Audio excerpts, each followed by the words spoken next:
I'm quite excited of what we have accomplished on a Plan Belize in such a short time. Well, as we all know that the former Prime Minister was saying that he would weep for the new government, and it was a lot worse. We were not at the edge of the cliff, we were off the cliff. So we had to make sure we could open the parachute to be able to land safely. We found an under-motivated staff, professionals but not motivated.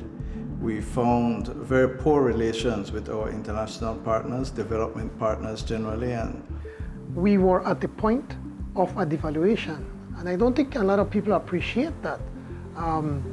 We were printing money. No money was coming in. Unemployment was high. We had the floodings. So we had to address all of these issues. Government's account at the central bank was in overdraft to its absolute limit. When we realized that we were borrowing $1 million a day, we knew that we had to change things very quickly. We knew that we had to address the issue of unemployment. 30% of Belizeans were not working. And when you combine with the underemployed people, we were almost at about 60% being affected.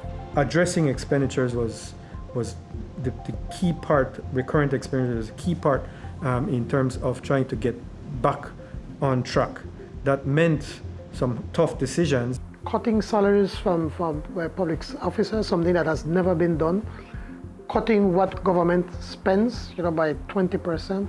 Our salaries were cut by 15%, and our allowances were cut by 50%. I don't even have a government vehicle because I felt that we need to address the financial situation, and we managed to save the Belize dollar because of the bold actions that we took. And so we had to focus on revitalizing the economy, getting people back to work, getting the country open in a safe way, and that's what we focus on. So these are the issues that we knew we had to address immediately. We had to make sure we can get our vaccines for the COVID-19 immediately. The previous government did very little in trying for us to be able to get that. We knew that if we could not address that, then people cannot go back to work. We managed to get the vaccines as soon as they were made available for frontline workers, for teachers, for people in immigration and customs. And one of the major challenges was the testing. We were using a test called the PCR test, and the persons were taking about sometimes 21, 25 days to get their test results back. So we knew that there was something different that we would have to do. And at that time, we made the decision to roll out what we call the rapid test, the antigen test, and that really was a game changer for us in order for us to control the transmission of this virus. It helped in many ways. The rapid test was very accurate. Once it was positive, we were able to quickly diagnose persons, and if you quickly diagnose persons, you can quickly isolate, you can quickly test the contacts, and you can give early treatment. So that really helped us to drive down transmission rates, and it really helped us to control that first wave. we led a very aggressive campaign to secure vaccines for Belizeans to fight the COVID-19 pandemic. And I think by and large we were very successful. We were able to leverage the relationships we have, the very good relationships that we were able to have with friendly countries, for example, Mexico, India, for example. We can think of the Americans, and to get vaccines at a time when there was vaccine hoarding by the developed world. So I think that is one of the best triumphs, and that is a direct impact on Belizeans. Every day we see gains in our health system. And it might not be something that is seen by the general public immediately, but we, the persons who are managing the health system, we have a very dedicated team of healthcare workers. We have persons, and we've seen it through the pandemic, that there is, we don't have words to say how grateful we are for the health sector and for the persons who have worked with us. We have been able to mobilize our team back into other areas of health. And in that as well, we have improved infrastructure in many of our polyclinics and hospitals throughout the country. And we have seen that with Hurricane Lisa that just came in the last week, we have been able to report very positive news that our health facilities only suffered very minor issues like small leaks. So we have invested significantly in infrastructure, and not only that infrastructure that has occurred already, but in the pipeline as well. We're going to build a new center in Belmopan, a tertiary hospital in Punta Gorda as well. There's already the funds assigned for a hospital in San Pedro, which is much needed because it's very difficult for us to transfer patients from there. But we've also invested in a lot of other areas. We've invested in the health information system, the BHIS, and the ability for the BHIS to improve, to capture much more data. And we have also involved private sector so that we can strengthen the epidemiology of our country, and that we can have data not from other countries, but health data that we use in Belize, that we can look at our population and know what's happening in terms of the disease aspect. We will be there to improve the health of our population. I mean, I feel that there are many areas that we have also improved in terms of nutrition, working with schools. One of the strategic responses in our BEST plan is to reduce vulnerability among our young learners. How can we do that? We can do that by increasing school feeding programs. And that is how the National Healthy Start feeding program came about. The project also includes 6 primary schools in the Belize district, Orange Walk district, and Corozal district. 2 schools have been selected from each district to participate in the program that is being sponsored and funded by FAO and AMICSID in collaboration with the Ministry of Education. With those 6 schools, we are providing a meal for every single child. So we will be covering over 1,000 students in this project. It will be used to determine how do we proceed to implement the program across the country.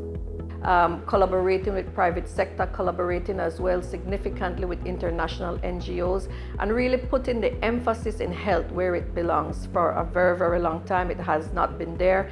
And we're seeing that the health sector on a daily basis, we're having improvements and investments. So I think that the future is bright for health, and hopefully it continues to show that in the near future. Our policy from the farm to the table had very clear actions that we needed to take. One of them was to increase production.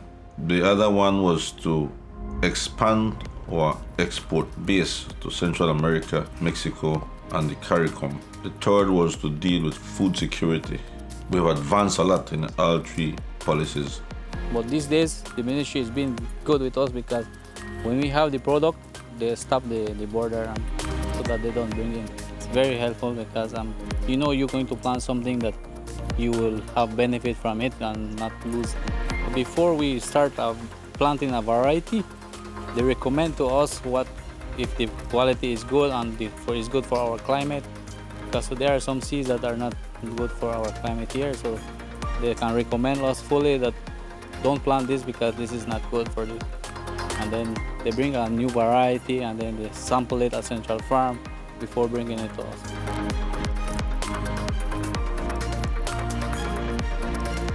Expanding the export of cattle to Guatemala and to Mexico. This has generated substantial amount of foreign exchange. I think close to $60 million, a little bit more up to now. But this gave us a very important economic boost at a point in time when the country needed it. We had several trainings in food processing, several trainings in livestock production. So we boosted food production and we increased the export of agricultural products. And that, I believe, played a very important part in COVID recovery for Belize. There is so much employment, there is so much activity, there is so much food availability, there is great export potential, there is an increase in foreign exchange. So everybody benefits from a very strong and robust and well-planned agriculture sector. At the time when COVID has just started, it was very challenging for the tour guides.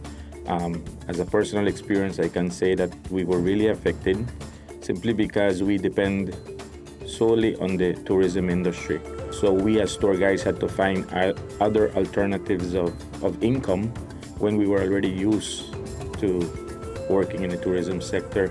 So that was very, very challenging, and challenging in the sense because we didn't know how long it was going to go for.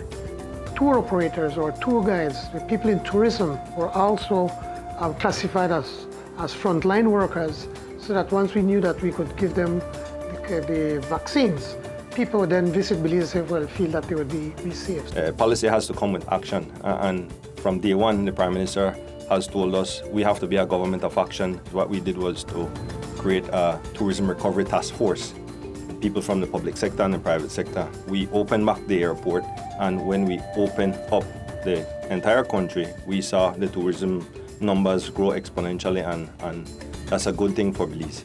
Revamping the marketing programs, introducing a training program during COVID period, and also working with the cruise lines and the airlines to ensure that they come back to Belize and their passengers are safe. Policy changes enhances the tourism sector because it puts us in a level that can compete internationally to be able to showcase our product. And I believe as we progress, because 2 years, especially in COVID, during COVID, and with inflation and the war in Ukraine and all the instability out there, we are doing extremely well, and Belize is being looked at as a beacon, a shining light of if you have a plan and if you work towards that plan with the best interests of the people at heart, that you could accomplish great things, and I think we're doing that. And so it takes time to fix those things. It takes time to work, but we have the interests of the Belizean at heart, and we will work tirelessly to ensure that we accomplish our goals that we set forth. With the amount of natural resources that we have, that God has blessed us with, and with the right plan and the right leaders in government and in the private sector, we can transform this nation into being what it should be.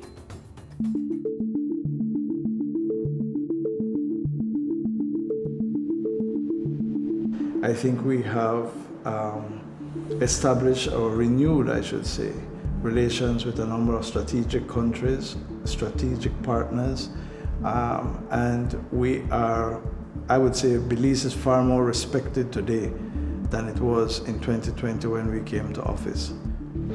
Let's take, for example, on the immigration side. As you know, we have launched the new e-passport and the e-PICS, which is the system that operates the new e-passport. That is important because it provides a much higher level of security to Belizeans who hold Belizean passports, and it will result in an ease of their traveling and entering countries. I think those things are very exciting and important because they have practical effect on the ground. For example, once we have wider and deeper market access to foreign countries, it means that our producers at home, whether it be in agriculture, in aquaculture, or in goods, will then have access and they can produce more, employ more, and generate more revenue at home. So I think that is critically important.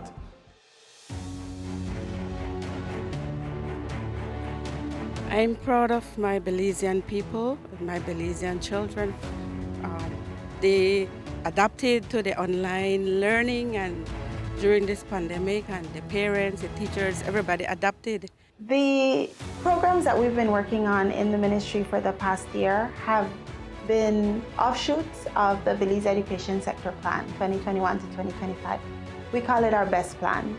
And the BEST Plan we launched last year in August 2021, and it outlines 4 strategic areas that we're working on. Reforming the system of education, transforming teaching and learning, prioritizing underserved sectors, and maximizing human capital.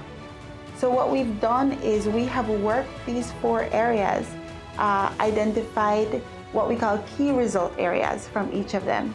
And from those key result areas, we've identified strategic priorities. Everything that we've been doing for the past year is connected to those 4 areas. In particular, our teachers will focus not just on transmitting that knowledge, which is very important, but also ensuring that students are able to understand how that knowledge can be applied in the real world. So for instance, a major part of the curriculum that has been infused is financial literacy and road and personal safety. So we're hoping that with these two strands, we'll be able to encourage students to make wiser financial decisions and also curtail the number of accidents that occur. So these are just ways in which there is direct connection between what the country needs and what the country wants to address and what the curriculum is able to offer or provide to students. For the first time, I feel like the focus is really, emphasis is being put on special education. We've got a wonderful blueprint in our education plan to follow.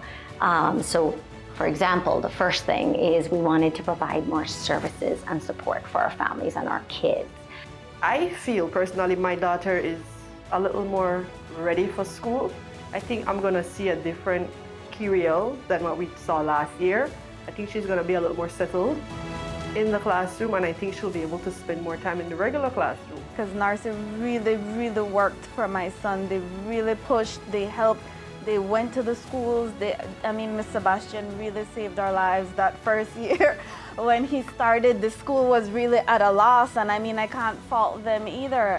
With patience and love and understanding, I feel like they could accomplish a lot, and I've witnessed it within the past couple of weeks, the progress that they have made, and it's incredible. It's truly something beautiful to witness.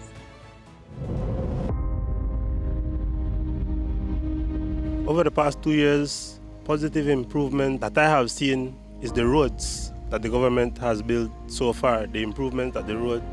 Especially for the north where I come from, we latterly business pop up, and the people have to survive through the internet and the phone. And now, up to me, I like even going to the shop for shopping. I don't get used to make them bring everything home. We will continue to intensify the work in the ministry. As we work daily, we still encounter a few challenges, a few more bumps on the road. And as we work daily, then we iron out and we fix these problems. All our effort into not only getting back in terms of what we have lost, but putting us on an entirely different plane in terms of where our future, our kids, would be able to contribute to this future for Belize. I would love to see, for the future and the hope of Belize, I would like to see that our industry goes more into an eco-friendly tourism destination. Prácticamente me gustaría que Belice ayudara a las personas que le necesitan en este momento. Well, I also want some more love for everybody, because the way all things are, love that one and something hard, forget from the north, make everybody come together and make a try and make this work.